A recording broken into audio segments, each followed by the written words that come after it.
Hello நண்பர்களே, நம்ம சேனலோட இந்த புதிய எக்ஸ்பிளைனருக்கு உங்களை அன்புடன் வரவேற்கிறேன். இன்னைக்கு ஜேம்ஸ் கிளியரோட உலக புகழ் பெற்ற அட்டாமிக் ஹேபிட்ஸ் புத்தகத்தோட சாற்ற அப்படியே பிழிஞ்சு தர போறேன். சின்ன சின்ன மாற்றங்கள் எப்படி நம்ம வாழ்க்கையில இமாலய வெற்றிகளை கொண்டு வரும்னு பார்க்க போறோம். Are you ready? வாங்க ஆரம்பிக்கலாம்.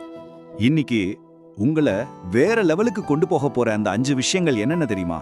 முதலாவது த 1% ரூல், ரெண்டாவது சிஸ்டம்ஸ் ஓவர் கோல்ஸ், மூணாவது தி ஐஸ் கியூப் எஃபெக்ட், நாலாவது ஐடென்டிட்டி டிரைவ்ஸ் பிஹேவியர், அப்புறம் கடைசியா த ஹேபிட் ஸ்டாக்கிங் ஸ்ட்ராட்டஜி. வாங்க ஒன்னொன்னா பார்ப்போம். ஓகே, முதல் விஷயத்துக்குள்ளே நேரடியாக இறங்கிடலாம். அதான் இந்த 1% விதி. 2003ல் டேவ் பிரேல்ஸ்ஃபோர்ட் அப்படிங்கிறவர் பிரிட்டிஷ் சைக்கிளிங் டீமுக்கு கோச்சா வர்றாரு. அது வரைக்கும் அந்த டீம் பெருசா எந்த வெற்றியும் பார்த்ததே இல்லை. ஆனால் அவர் ஒரு சூப்பரான ஸ்ட்ராட்டஜியை கொண்டு வந்தார். அதான் அக்ரிகேஷன் ஆஃப் மார்ஜினல் கெயின்ஸ். அதாவது நாம செய்யற ஒவ்வொரு சின்ன விஷயத்திலையும் 1%, ஆமாங்க, வெறும் ஒரே 1% எப்படி முன்னேற்றத்தை கொண்டு வருதுன்னு பார்க்கறது. இப்போ உங்களுக்கு ஒரு டவுட் வரலாம், பாஸ், வெறும் 1% இம்ப்ரூவ் ஆகிறதுனால நிஜமாவே லைஃப்ல பெரிய மேஜிக்லாம் நடந்துடுமா என்ன அப்படின்னு. ஏன்னா நம்ம ஊர்ல ஒரு மைண்ட் செட் இருக்கு, பெரிய வெற்றி வேணும்னா ஒரே ஓவர்ல 6 அடிக்கணும்னு நினைக்கிறோம். எடை குறைக்கிறதா இருந்தாலும் சரி, புதுசா பிசினஸ் ஆரம்பிக்கிறதா இருந்தாலும் சரி, ஒரே நாள்ல பெரிய மாற்றம் நடக்கணும்னு நம்புறோம். ஆனா உண்மையிலே அப்படி ஒரு மேஜிக் நடக்குமா? No chance. இதோட மேத்தமேட்டிக்ஸ் ரொம்பவே இன்ட்ரெஸ்டிங்கா இருக்கும் பாருங்க. நீங்க தினமும் உங்களை வெறும் 1% பெட்டர் ஆக்கிக்கிட்டே வந்தீங்கன்னா ஒரு வருஷத்தோட முடிவுல நீங்க 37 மடங்கு சிறந்த ஒரு மனிதரா மாறி இருப்பீங்க.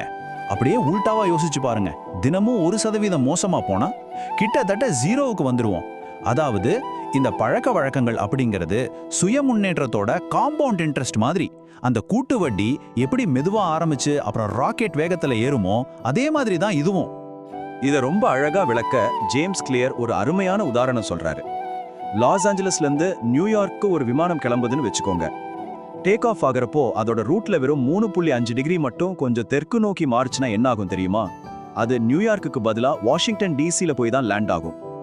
ஆரம்பத்துல இந்த 3.5 டிகிரி மாற்றம் கண்ணுக்கே தெரியாத சின்ன விஷயமா இருக்கலாம். ஆனா தூரம் போக போக அந்த சின்ன மாற்றம் எவ்வளோ பெரிய வித்தியாசத்தை கொடுக்குது பாத்தீங்களா? நம்ம அன்றாட வாழ்க்கையில நம்ம எடுக்கிற சின்ன சின்ன முடிவுகளும் இப்படித்தான் நம்ம எதிர்காலத்தையே மொத்தமா மாத்தி எழுதுது. ஓகே, இப்போ அடுத்த முக்கியமான கட்டத்துக்கு வருவோம். Systems over goals. நம்ம செல்ஃப் டெவலப்மெண்ட் உலகத்துல ரொம்ப காலமா நம்பிட்டு இருக்கிற ஒரு பெரிய கட்டுக்கதையை இப்போ உடைக்க போறோம். அது வேற ஒன்றும் இல்ல, நம்ம எல்லாரும் இந்த கோல்ஸ், அதாவது இலக்குகள் மேல வச்சிருக்கிற அந்த வெறித்தனமான ஆர்வம் தான். கோல் செட் பண்றதுல காட்டுற கவனத்தை விட நாம நிஜமா ஃபோக்கஸ் பண்ண வேண்டிய விஷயம் வேற ஒன்று இருக்கு.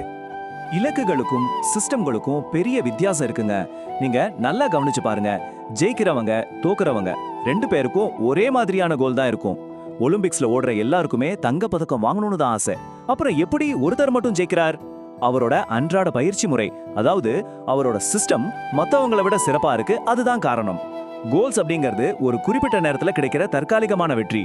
ஆனா நல்ல சிஸ்டம்ஸ் தான் எப்பவுமே ஒரு நிரந்தரமான தொடர் வெற்றியை கொடுக்கும். சரி, 3வது பாயிண்ட்டுக்கு போலாம். தி ஐஸ் கியூப் எஃபெக்ட். நிறைய பேர் ஏன் தாங்கள் ஆரம்பிச்ச நல்ல பழக்கங்களை பாதியிலே விட்டுட்டு ஓடிடுறாங்கன்னு என்னைக்காவது யோசிச்சிருக்கீங்களா? ஏன்னா நாம செஞ்ச உடனே நமக்கு ரிசல்ட் கண்ணுக்கு தெரியணும்னு நினைக்கிறோம்.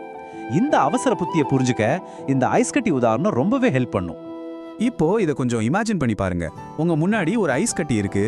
ரூம் டெம்பரேச்சர் 25 டிகிரில இருக்கு. இப்போ அந்த டெம்பரேச்சர் மெதுவா 26, 27, 28ன்னு ஏறுது. ஐஸ் கட்டில ஏதாவது மாற்றம் தெரியுதா? நோ. 31 டிகிரி வரைக்கும் கூட ஒண்ணுமே நடக்கல. ஆனா கரெக்டா 32 டிகிரியை தொட்ட உடனே மேஜிக், ஐஸ் உருக ஆரம்பிக்குது. அப்போ இதுக்கு முன்னாடி இருந்த அந்த 26ல இருந்து 31 டிகிரி வரைக்கும் உள்ள உழைப்பு வேஸ்டா போச்சா? கண்டிப்பா இல்ல. அந்த எனர்ஜி எல்லாம் அப்படியே ஸ்டோர் ஆகி சரியான நேரத்துல வெடிச்சு வெளியே வருது. இதை தான் பிளாட்டோ ஆஃப் லேட்டன்ட் பொட்டன்ஷியல் அப்படின்னு சொல்றாங்க. ஸோ ரிசல்ட் உடனே வரலையேன்னு ஃபீல் பண்ணாதீங்க. உங்க உழைப்பு வீணாகல, அது உள்ளுக்குள்ளேயே சேகரிக்கப்படுது. அடுத்து 4வது விஷயம், ஐடென்டிட்டி டிரைவ்ஸ் பிஹேவியர். இந்த எக்ஸ்பிளைனரோட மிக முக்கியமான ரொம்ப ஆழமான ஒரு உளவியல் பகுதிக்குள்ள இப்போ நம்ம நுழைய போறோம். ஒரு உண்மையான மாற்றம் அப்படிங்கிறது வெறும் மேலோட்டமா பழக்கங்களை மாற்றுறதுனால மட்டும் வராது. அது இன்னும் கொஞ்சம் ஆழமா நம்ம மனசுக்குள்ள இருந்து வரணும். நம்ம வாழ்க்கையில நடக்கிற மாற்றத்துல 3 லேயர்ஸ் இருக்கு. வெளி வட்டத்துல முடிவுகள், அதாவது அவுட்கம்ஸ் இருக்கு.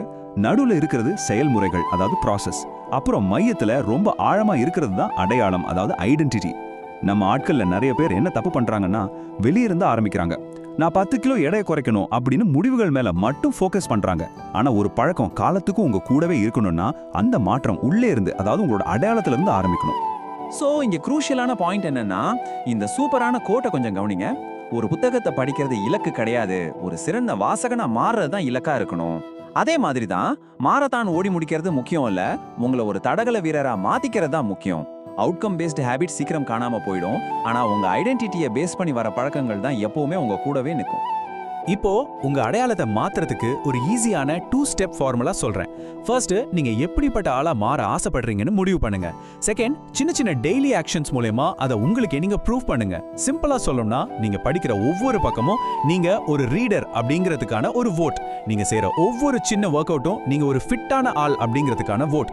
எலெக்ஷன்ல எப்படி ஒவ்வொரு ஓட்டும் முக்கியமோ அதே மாதிரி உங்க ஐடென்டிட்டிக்கு நீங்க போடுற ஒவ்வொரு ஓட்டும் ரொம்ப ரொம்ப முக்கியம். ஃபைனலா 5வது பகுதிக்கு வந்தாச்சு, த ஹேபிட் ஸ்டாக்கிங் ஸ்ட்ராட்டஜி. சரி பாஸ், இதெல்லாம் கேட்க நல்லா இருக்கு, ஆனா இதை எப்படி இன்னைக்கே பிராக்டிக்கலா அப்ளை பண்றது அப்படின்னு தானே கேக்குறீங்க? அதுக்கு தான் இந்த சூப்பரான டெக்னிக் இருக்கு. ஒரு புது பழக்கத்தை எப்படி ரொம்ப ஈஸியா நம்ம டெய்லி லைஃப்ல கொண்டு வரதுன்னு பார்ப்போம். இது எவ்வளவு பிரில்லியண்டான விஷயம் தெரியுமா? ஏன்னா நம்ம வாழ்க்கையில எந்த ஒரு விஷயமும் தனித்து நடக்கிறது இல்ல. ஒரு விஷயம் நடந்தா அதுக்கு பின்னாடியே அடுத்த விஷயம் நடக்கும். ஒன்னு இன்னொன்னுக்கு ட்ரிகர் மாதிரி செயல்படும். சோ நாம ஏற்கனவே டெய்லி செஞ்சுட்டு இருக்கிற ஒரு ஸ்ட்ராங்கான பழக்கத்தை கூட புதுசா நாம உருவாக்க நினைக்கிற பழக்கத்தை அப்படியே லிங்க் பண்ணி விடுறது. இதுக்கு பேர் தான் ஹேபிட் ஸ்டாக்கிங். இதோட ஃபார்முலா ரொம்ப ரொம்ப simple. After my current habit I will do my new habit. அதாவது, நான் வழக்கமா செய்யற இந்த வேலையை முடிச்ச உடனே புதுசா இந்த வேலையை செய்வேன். உதாரணத்துக்கு, காலையில நான் காஃபி குடிச்ச உடனே ஒரே ஒரு நிமிஷம் மெடிடேஷன் பண்ணுவேன் அப்படின்னும், அல்லது ஆஃபீஸ் முடிஞ்சு வீட்டுக்குள்ள நுழைஞ்ச உடனே ஜிம் ட்ரெஸ்ஸை மாத்துவேன் அப்படின்னு ஒரு ரூல் செட் பண்ணிக்கோங்க. இப்படி ஏற்கனவே செட் ஆன ஒரு பழக்கத்துல புதுசா கோர்த்து விடும்போது எந்த கஷ்டமும் இல்லாம அந்த புது பழக்கம் நம்ம லைஃப் ஸ்டைல மாறிடும். இப்போ உங்ககிட்ட ஒரு கேள்வி. உங்களோட ஐடென்டிட்டியை சூப்பரா மாத்துறதுக்கு இன்னைக்கு நீங்க எடுக்க போற அந்த 1% சின்ன ஆக்ஷன் என்ன? எதை மாத்த போறீங்க? அதை உடனே கமெண்ட்ல சொல்லுங்க. பெரிய மலையே சின்ன சின்ன கற்களால ஆனதுதான் அப்படிங்கறத எப்பவும் மனசுல வச்சுக்கோங்க. இந்த எக்ஸ்பிளைனர் உங்களுக்கு பிடிச்சிருந்தா கண்டிப்பா நம்ம சேனலுக்கு சப்ஸ்கிரைப் பண்ணுங்க, உங்க ஃப்ரெண்ட்ஸ் கூட ஷேர் பண்ணுங்க. இதே மாதிரி இன்னொரு அட்டகாசமான கண்டென்ட்டோட உங்களை சந்திக்கிறேன். அது வரைக்கும் கீப் இம்ப்ரூவிங். தேங்க்யூ.